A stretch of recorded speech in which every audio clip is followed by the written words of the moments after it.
Assalamualaikum warahmatullahi wabarakatuh. Selamat sore, salam sejahtera untuk kita semua. Berjumpa lagi pemirsa dengan saya Bejan Saitan dari channel Jateng Post TV, yaitu koran Jateng Post edisi televisi atau edisi YouTube. Sore kali ini pemirsa, kami sampaikan kondisi kita atau posisi kita berada di Kabupaten Pati di Jawa Tengah, yaitu di sebuah kabupaten di timur kota Semarang ya. Jauh-jauh dari Semarang ke Pati, kali ini kita sengaja mendatangi salah satu tokoh di Kabupaten Pati yang menurut catatan kami cukup penting untuk bisa kita gali, terutama tentang kisah perjalanan hidup beliau, yaitu dari manusia biasa, dari masa mudanya adalah seorang biasa, sekarang menjadi seorang tokoh. Di jabatan politik beliau adalah Wakil Bupati Kabupaten Pati periode 2017 hingga 2022 sampai sekarang ya. Tetapi itu sebetulnya hal biasa, menjadi wakil bupati itu bagi kami secara politik itu biasa. Tapi ada yang sangat luar biasa atau istimewa dari sosok beliau ini yang harus kita ungkap, yang harus kita kabarkan kepada pemirsa Jateng Post TV, bahwa beliau ini sebetulnya seorang pengusaha. Pengusaha yang tidak sekedar pengusaha, tapi pengusaha yang sangat sukses, yang cukup sukses ya di bidang usaha beliau. Kemudian kesuksesan itu kita lihat hari ini, tetapi yang lebih penting dari segalanya adalah kita harus melihat kesuksesan orang itu dari dulu, dari nolnya ya. Bahwa sukses hari ini beliau memegang banyak perusahaan ya, menjadi komisaris dari sekian perusahaan. Kemudian beliau juga menggila bola ya, menggilai bola. Tetapi jauh sebelum itu, beliau sosok mudanya adalah pernah menjadi seseorang yang bekerja sebagai tukang tambal ban. Nah, ini yang bagi kita semua patut kita baca, kita pelajari. Seorang tukang tambal ban waktu muda sekarang bisa sukses menjadi pengusaha dan bahkan menjadi pejabat publik. Beliau adalah Bapak Saiful Arifin. Selamat sore Pak Saiful Arifin. Assalamualaikum warahmatullahi wabarakatuh. Waalaikumsalam warahmatullahi wabarakatuh. Saya Bejan Saitan dari Jateng Post Pak. Terima kasih sudah diberi kesempatan, diberi waktu untuk bisa sowan panjenengan. Diberi waktu untuk menggali lebih jauh tentang perjalanan sukses usaha panjenengan dan sukses yang lain-lainnya. Pak Arifin, kadang orang tidak percaya, tetapi selama ini banyak orang membaca tentang perjalanan karir Anda melalui sosial media. Yang seringkali dicatat orang adalah Wakil Bupati Pati Saiful Arifin itu dulunya adalah tukang tambal ban. Itu betul apa enggak dan bagaimana itu ceritanya? Baik, matur nuwun Mas Bejan. Jadi memang itu kisah yang sudah sekitar 20 tahun lebih ya kira-kira itu memulai kita untuk bertahan untuk bisa sekolah, Jadi waktu itu jadi tukang tambal usia berapa kita usia kurang lebih 16-17 waktu sekolah di SMK STM dulu, zaman dulu kan STM ya. Di Kabupaten Pati ini ya. Kabupaten Pati ini. Tepatnya di Trangkil ini ya. Kebetulan di sebelah lapangan itu kan ini, ya. Rumah ibu saya yang sekarang ini sudah menjadi menjadi musola ya. Jadi sekarang ini menjadi musola. Di situ saya tinggal dan ibu saya kebetulan waktu itu orang tua sudah tidak ada, bapak sudah nggak ada. Akhirnya ya sekolah STM. Ya kalau lagi setelah pulang sekolah itu menjadi penjual bensin eceran dan kalau malam itu kalau kebetulan om di sebelah itu kan bengkel. Ya. Jadi kalau jatahnya malam kalau ada orang kebocoran bannya itu jatah saya biasanya. Saya diketuk bangun kita untuk nambal ban. Ya untuk tambahan untuk ongkos sekolah dan biaya sekolah itu. Berapa lama itu menjadi tukang tambal ban tuh Pak Arifin? 3 tahun. Karena SMK ya. Jadi selama SMK itu ya kita sambil untuk bertahan karena bagaimanapun juga waktu itu kita bayar SPP kan cukup sekolah swasta juga ya kan. Di STM ya. Iya betul gitu. Sehingga cari tambahan ya terpaksa membantu tambal dan itu nyata tidak hoak ya. Ya mungkin bisa ditanyakan tetangga kiri kanan ataupun apa itu ya. Jadi sekarang masih hidup banyak ya. Saya juga masih hidup kan kenyataannya seperti itu. Dan itu adalah perjalanan hidup. Jadi kalau kita nggak bisa menyesali bahwa itu menjadi perjalanan hidup dan itu menjadi tempaan buat saya juga, alhamdulillah gitu. Justru itu kebanggaan ya, berangkat menurut dari saya, kondisi nol. Menurut saya itu bagian daripada perjalanan hidup Ya. dan tentunya ini bisa kita syukuri ya saat ini bahwa kita berjalan, kita lalui dengan walaupun dengan susah payah, alhamdulillah ya bisa sampai saat ini sih. Saat ini. Oke, itu dilakukan selama 3 tahun ya. Kemudian lantas panjenengan setelah itu kemana geraknya untuk menempuh kehidupan yang berikutnya, kemana itu setelah jadi tambal ban itu? Setelah Jadi lulus STM kita lulus STM, saya sudah berpikir bahwa waktu itu kita nggak berpikir mau kuliah dan lain sebagainya. Pokoknya kita lulus SMK, lulus STM, tentunya kita cari pekerjaan. Oke. Dan cari pekerjaan kalau waktu itu di Pati ya kita sangat susah untuk bersaing dan memang lapangan pekerjaan ini belum begitu banyak. Betul. Akhirnya saya merantau ke Jakarta. Tahun berapa itu sih? Tahun 93. 93 saya mulai ke Jakarta dan waktu itu cari-cari, terus saya kerja kebetulan di Pasaraya.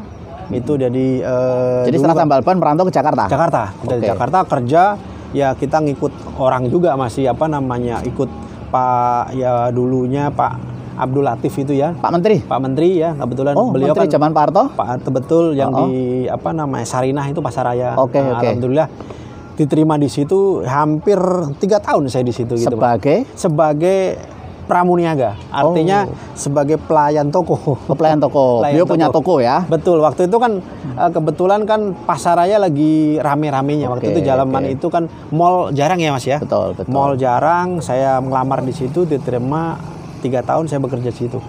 Kayak pramuniaga, bantu-bantu ya. Iya, melayani customer, artinya kita melayani tamu yang datang untuk beli kan gitu. Oke, menjaga toko lah menjaga ya. Toko gitu kan, menjaga toko Itu berapa lama? Sekitar 3 tahun Mas. 3 tahun. Setelah itu? Setelah 3 tahun di Jakarta itu saya akhirnya keluar. Saya menjadi sales. Jadi sales produk telekomunikasi ini keliling Jakarta gitu. Setelah 3 tahun kebetulan 98 lagi zaman momennya itu Krismon ya. Krismon. Ya, zamannya reformasi Krismon, ya. Reformasi dan lain sebagainya. Saya beranikan diri justru untuk memulai usaha di situ. Mulai usaha. Ya, mulai usaha dengan ya sebuah konter kecil ya kaki 5 gitu, pinggir jalan lorong itu. Di mana itu? Di Blok M. Sama di Blok M juga. Di Blok M juga gitu. Kebetulan di Blok M juga, saya mau mulai di situ. Mulai menjadi pengusaha betulan itu ya. Mulai untuk menjadi usaha ya UMKM itu tadi. UMKM bahwa kebetulan momennya waktu itu tepat gitu. Jadi artinya the right time and the right place itu ya ada benernya juga bahwa kita memulai usaha di tempat yang tepat dan di momennya waktu yang tepat. Karena industri waktu itu, industri telekomunikasi sedang mulai booming-boomingnya. Industri telekomunikasi mulai booming-boomingnya dan itu berjalan ya sampai saya menjadi salah satu distributor Telkomsel yang cukup besar waktu itu gitu Mas. Oke, itu kan memulai usaha baru pertama ya, awalnya kan ikut kemudian segala macam. Lalu betul-betul itu menjalani usaha sendiri, jadi pengusaha sendiri. Betul. Begitu berbuka itu apa langsung jadi atau ada kendala atau Alhamdulillah. Jadi ya dikasih jalan oleh Gusti bahwa kita membuka usaha itu. Jadi saya berapa tahun itu hampir di Blok M, di wilayah Blok M itu 5 tahun dan itu saya sudah mempunyai sekitar 17 toko waktu itu Mas. Di sekitar Blok M Di sekitar Blok M sekitarnya. Jualan aksesoris, handphone, kartu dan lain sebagainya. Jadi voucher ya. Voucher gitu. Jadi saya masuk di situ, saya 6 bulan bisa buka outlet satu lagi. 6 bulan lagi kita buka outlet satu lagi. Jadi ada lokasi yang memang cukup memungkinkan untuk dibuka outlet. Jadi di situ outlet saya 17 tapi namanya beda-beda gitu. Oke, punya satu orang dan mungkin yang lain belum ada yang bermain di situ ya. Iya, jadi waktu itu masih jarang gitu ya, masih jarang. Akhirnya kita membuka di sekitar itu aja waktu 93 sampai itu mulai dibangun kan mall Blok M itu. Kita mulai masuk itu 98 di situ dan itu tahun 2000, 2001, 2002, 2003 itu momen usaha yang tepat di situ gitu. Itu ramai sekali tempatnya dan itu menjadi ya rezeki tersendiri buat saya. Oke. Gitu. Sehingga menjadi berkembang konternya ya. Dan tokonya itu sampai pengembangan itu butuh modal, dan modalnya dari mana? Saya itu awalnya ya kita hanya mengandalkan dapat untung dikit. Saya nggak beli mobil, saya nggak hidup mewah-mewah, saya nggak apa ya saya waktu itu sampai punya toko sudah banyak itu 17, saya cepet masih tetap pakai motor gitu. Jadi kalau belanja apa-apa itu pakai motor. Jadi saya berusaha untuk lebih memfokuskan, membesarkan usaha itu yang kita jalankan gitu. Jadi jadi pemirsa, beliau memang dulunya tambal ban ya, tahun 93 ke Jakarta ikut orang, lalu ada kesempatan menjadi sales. Waktu itu adalah booming pertama kali mungkin aksesoris handphone ya, waktu itu ya. Iya, betul. Kemudian Pak Saiful Arifin melihat kesempatan, melihat peluang ketika waktu itu masih belum banyak orang yang tahu tentang dunia itu, beliau segera memulai ya jualan aksesoris handphone. Waktu itu masih awal pertama, timing yang tepat sehingga cepat berkembang dari 1 di Blok M menjadi 17. Setelah itu Pak, jadi setelah outlet kita sudah kuat, ada 17 sampai 20 outlet, itu kami diliri oleh perusahaan Telkomsel. Jadi kami dijadikan salah satu distribusi center lah ya. Jadi ibaratnya distributor lokal di wilayah waktu itu Jakarta Selatan. Kita tahun 2002-2003 itu diangkat. Jadi awalnya mulai dari Jakarta Selatan, akhirnya bagus, prestasi bagus, dan kita kinerja juga bagus waktu itu. Bertahap kita justru malah ditawarin dan kita diberikan peluang untuk wilayah yang lain. Itu yang membuat kami bisa cepat berkembang. Akhirnya kita di Sumatera kita ada, di Jawa Barat juga kita ada. Menjadi distributor resminya ya. Distributor resmi Telkomsel waktu saat itu. Dan alhamdulillah itu berkembang dengan yang namanya Grapari itu. Waktu itu salah satu kita pengelola Grapari juga. Mana? DKI? Kita waktu itu di Jakarta Pusat ada, terus di Jakarta Selatan kita ada, terus kita juga di Sumatera kita ada, terus di wilayah Jawa Barat Subang kita ada juga. Bandung gitu. Ya. Gitu. Terus itu sampai sekarang kayaknya itu yang alhamdulillah sampai sekarang, tapi ya kebetulan saya tidak share 100%, sebagian besar share saham saya sudah saya lepas karena pada pihak lain gitu. Lalu dari bisnis aksesoris seluler Pak, kemudian sampai merambah ke yang lain-lain, itu apa setelah itu? Kan kalau nggak salah Pak Saiful Arifin ini kependekannya adalah Safin, dan Safin itu di Pati ini pemirsa menjadi nama sebuah hotel bintang 3 ya. Hotel termewah lah di Pati. Itu Safin itu adalah kepanjangan dari Saiful Arifin, beliau ini ownernya lah. Nah, Safin itu punya jaringan grup hotel ya kalau nggak salah ya. Iya, betul. Dari tadi bisnis alat seluler, aksesoris seluler, lalu berkembang ke properti, gimana ceritanya itu?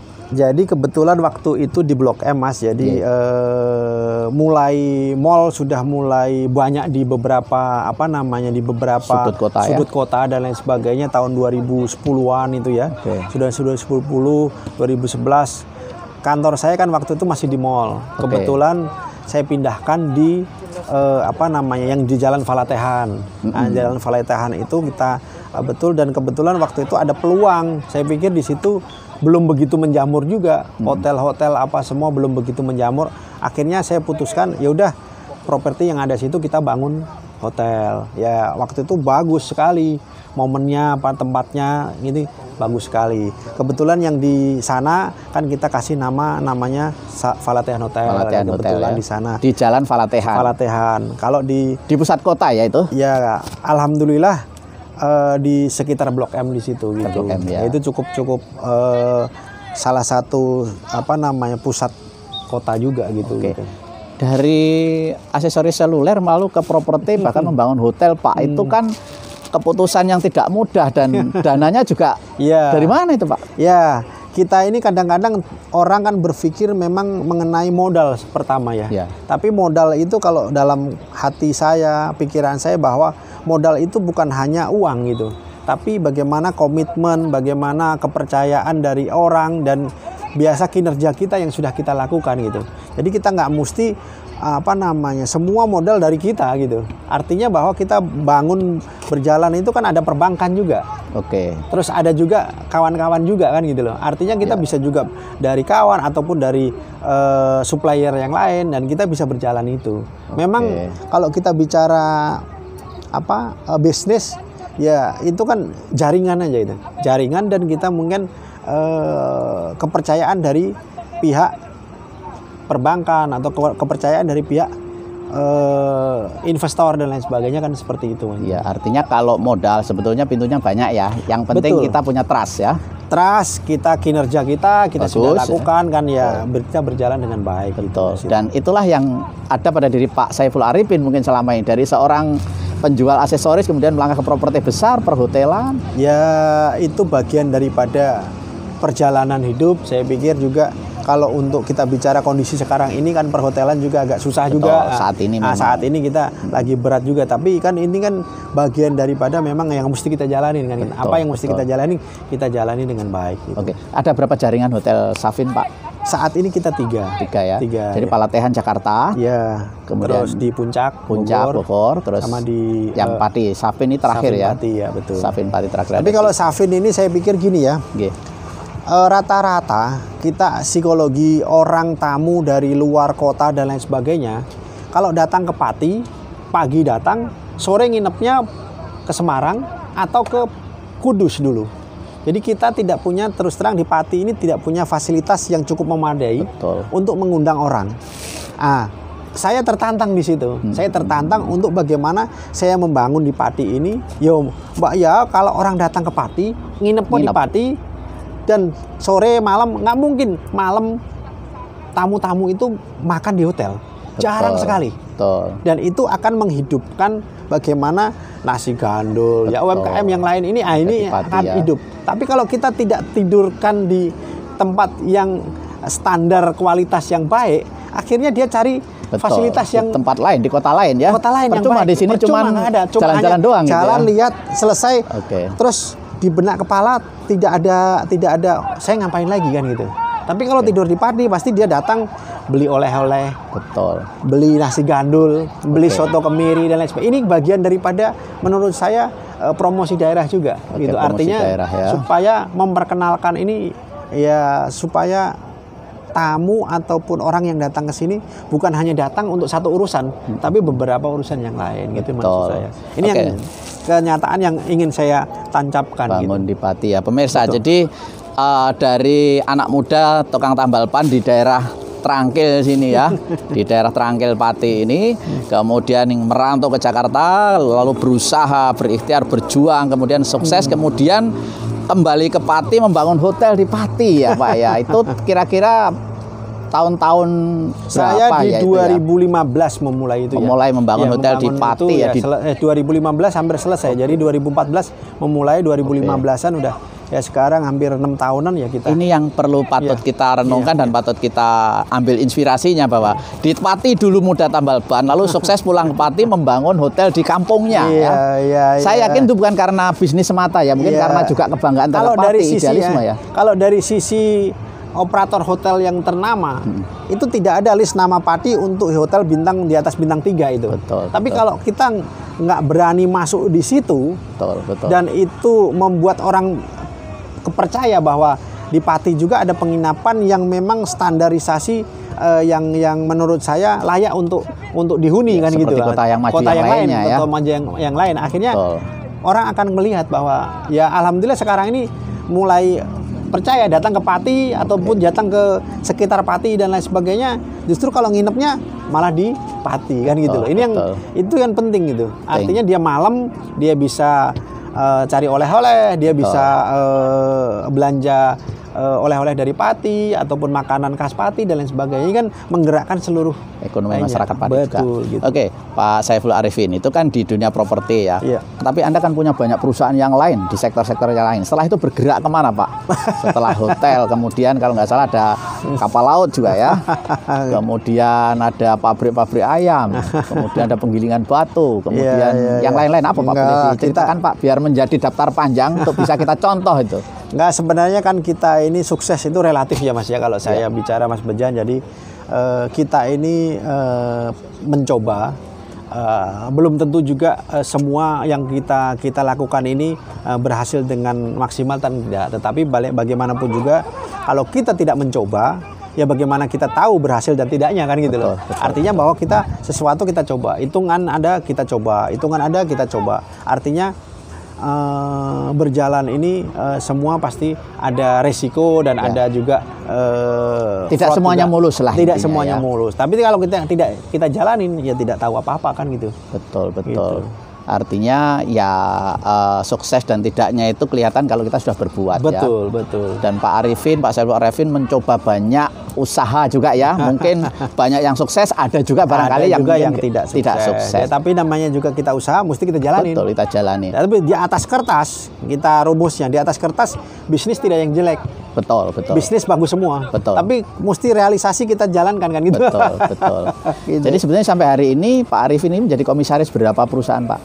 Kebetulan saya saat ini kan sudah menjabat, artinya saya justru malah melepaskan semua jabatan itu ya untuk kita bisa membantu Pak Bupati untuk Pati ini gitu. Pati. Iya. Tetapi sebetulnya korporatnya ada berapa, Pak?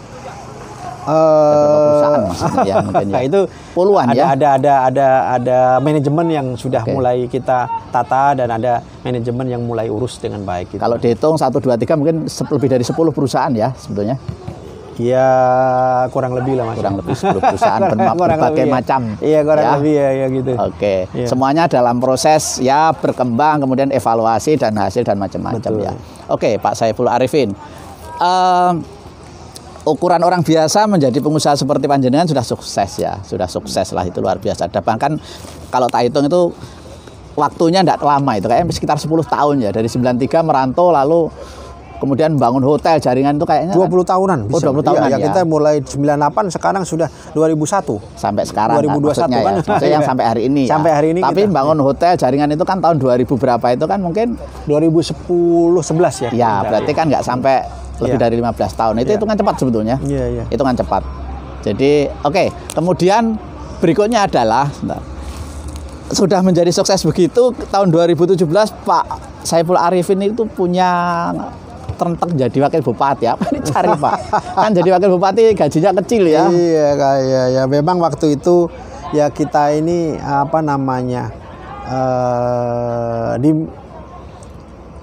minta Pak Bupati, mari sama-sama yuk Mas bantu mulai kampung, bantu untuk bagaimana membangun Pati ini dengan baik dan tentunya kita bisa mendatangkan investasi dari luar supaya bisa bergerak. Kalau kita lihat memang di Pati ini menurut saya mesti banyak investasi yang mesti datang. Dalam arti bahwa banyak di sini usaha-usaha yang memang belum terkorporasi dengan baik. Artinya kita mesti berbuat dan tentunya ini menjadi nilai lebih. Oke. Setelah itu baru kita bagaimana mendapatkan seluruh orang bisa bekerja.